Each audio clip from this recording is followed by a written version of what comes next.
Evolution, Chapter 19. Missing. Jen was furious that she hadn't been in on the ambush set for Agrigor, and she wasn't afraid of letting her grandfather know it. Though, if she was honest, she was quite impressed with the way Kevin deconstructed the scene of the ambush. It was very well done, almost as if he'd actually been to the infamous academy. She could practically feel Gwen beaming with pride as they boarded up back on the Rust Bucket 3.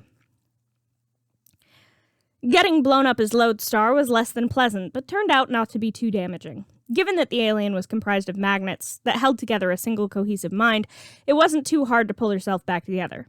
But finding Agrigor again ended up requiring outside help. So it was a very good thing Colonel Rosum had an escort meet them. Talking to the man about Los Soledad was interesting. He seemed to think it was one of the more secure bases, despite being abandoned. Wow. You guys really don't pay attention to your old bases. Last summer, a literal alien invasion was coming out of Los Soledad, and it never even hit your radar. Rosum stiffened. Invasion? Jen shrugged as she looked over the schematics. Taken care of. She looked up at him. There was disbelief in his eyes. Yeah, I'm good at my job. She picked up a marker and crossed out a few buildings. Those ones aren't there anymore, busted up by the time creature. She spotted a flash of white cloth out of the corner of her eye. Isn't that right, Professor? The others jumped as Paradox stepped up next to her and took the marker she offered. You're missing this one here, though that one's just missing the front of the building, and of course the crater you put in the ground is way big. Jen nodded as he marked off the area. Rosum went for his gun, but it wasn't there. Paradox held it up. I took it from you before I arrived. Nasty things. He tossed it aside and turned to the others. We have very little time. Jen nodded as Rosum sputtered. It's fine, Colonel. He's a friend, a time traveler. He helps us out from time to time. Gwen nodded at her cousin. But only when it gets really bad. Paradox nodded at the redhead. And here we are. Agrigor intends to use an entropy loop to absorb the DNA and energies of all 5 Andromeda aliens, in effect, becoming unstoppable. But if the entropy loop is blown up or left on for too long, reality itself will begin to shatter. The potential explosion could wipe out all life within a light year. Kevin frowned. Why don't you go in and stop him then? You could be in and out before anyone knew. Paradox shook his head, looking Kevin up and down critically. There was almost a sadness in his eyes, like he knew something they didn't. Which, in retrospect, he likely did. Reality in Los Soledad is already stretched paper thin. If I step foot in this point in the timeline, the paper tears and destroys everything. Jen nodded. Then we're on our own. Paradox nodded and stepped over to Kevin. I need to have a word with you. The group stared at Paradox. He'd never shown interest in Kevin before, but the teen shrugged and followed the time traveler. They spoke in lowered voices. Paradox turned his back so none of the Tennysons could read his lips. Kevin looked beyond confused. Jen was getting nervous. She cleared her throat. If you're handing out future advice, I think all of us would like a piece of that. Jen joked as Paradox turned back to them. He looked her over. I would caution you against leaning against the chrono-randomization barrier, but I know you won't listen. Jen frowned as Paradox turned to Gwen, his eyes softening slightly. Chin up, Gwen. This will be difficult, but keep your head. He waved and stepped behind Kevin and vanished. The Colonel shook his head, turning to Max. Your friends are strange. Fighting robots was one of Jen's favorite pastimes. She never had to hold back with robots. With the mind-controlled aliens, she did, but they were already too late. Agrigor set off the machines moments after they arrived. Reality began to shatter around them, and it was all Jen could do to transform into from nanomech to Humongosaur and smash the device. As reality righted itself, Gwen gasped. The aliens! They're gone! She cried out, and Jen turned, which was a mistake. She'd knocked Agrigor out of the way to break the device, sending him spinning, but now a metal-clawed hand appeared on the device, and the creature that had been Agrigor stood. It was only familiar because they'd seen Kevin do something similar when they were kids. Agrigor was now an amalgamation of the aliens he'd kidnapped, and his laugh was maniacal and utterly insane. His eyes now flooded an unsettling red. Jen attacked without warning, roaring in anger and frustration. She slammed the Osmosian into the wall and then snatched him up by his ankle and tossed him through it. She went after him before any of the others could stop her. Only when she had ripped up a good-sized building by the foundations and thrown it at the alien, sending him sailing through 2 other buildings as well, before the whole thing collapsed on him, did she even pause. Then she heard him groan, and the anger boiled back up.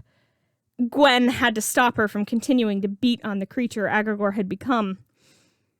She shot a glare at her cousin and saw a flicker of fear in her eyes. Jen deflated slightly. "Sorry," she said entirely to her cousin as the mana bonds released. "But after what he did..." She fell silent as a groan turned into laughter and Agregor stood back up like nothing had happened. "Is that all you've got? Because I didn't feel a thing." He threw a punch, sending Humongosaur flying.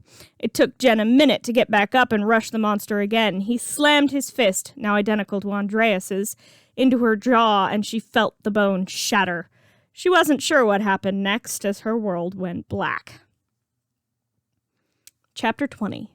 Hot and Cold. Jen woke up inside the Genesis cradle.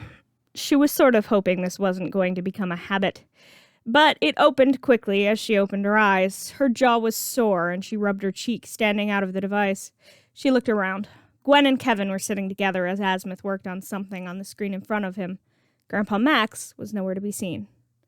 "Before you ask, your grandfather will be fine. Agregor's electrical attack severely damaged his nervous system. Since the Genesis cradle won't work on anyone but you, he's in a regen chamber, but it will take about a month for the nervous system to be fully repaired." Jen nodded, rubbing her cheek. It was still slightly sore, but considering the last thing she remembered was getting her jawbone shattered by Agregor's fist, she was on the ups. Jen glanced around. "When did we get to Galvin?" Azimuth rolled his eyes. "As you well know, this is Galvin Mark II. Jen nodded. It was just easier to refer to it as Galvin, so that was what she was going to do. "And to answer your question, I transported us here after the plumbers recovered you and your team from Los Soledad. Agregor got away, but it is of the utmost importance we stop him." The Galvin went on to explain what the map of infinity was and what it protected. The Forge of Creation. A source of power, apparently. But Jen couldn't help but think that there was maybe more to it than that. What lives in the Forge? Azimuth raised an eyebrow. "You can't guess?" Jen frowned and Azimuth sighed. "The Forge of Creation is home to the most powerful beings in all creation. Those who can bend and twist time and reality to their very whim." Jen's eyes went wide. Kevin and Gwen frowned. "What does that?" Jen shook her head. "No time for that now. How do we stop Agregor?" "Find one of the pieces before he does and destroy it. He will be unable to enter the Forge without the map." Jen nodded. "Where do we start?" And so the 3 of them set out on their way to McDilty, a planet half on fire, half coated in ice. Gwen called her parents, who called her out of school for the next few days. Jen took a more direct approach. "Hey, Mrs. Stevens, can you put me through to Principal Sampson, please? It's Jennifer Tennyson." "Of course." There was a beep, and the call connected. "Miss Tennyson, how can I help you?" "Hey, Principal Sampson. Listen, I'm gonna level with you. I won't be in for a few days. Maybe a week. I'm not sure." There was a pause. "Are you sick, Miss Tennyson?" he asked, sounding aggrieved. This was probably not the first call of this nature he'd gotten that day. "No, I'm halfway across the galaxy stopping a criminal from gaining ultimate power and killing a lot of people." There was silence over the line, and for a moment Jen was worried she'd lost the connection. Then there was a deep sigh. "From anyone else, that would have been the most ridiculous excuse I've ever heard. From you, I'm inclined to believe it. Do you have a ballpark on when you might be back?" Jen shrugged. "Hopefully not more than a day, but I have no idea when this whole thing might be over. So..." Principal Sampson sighed.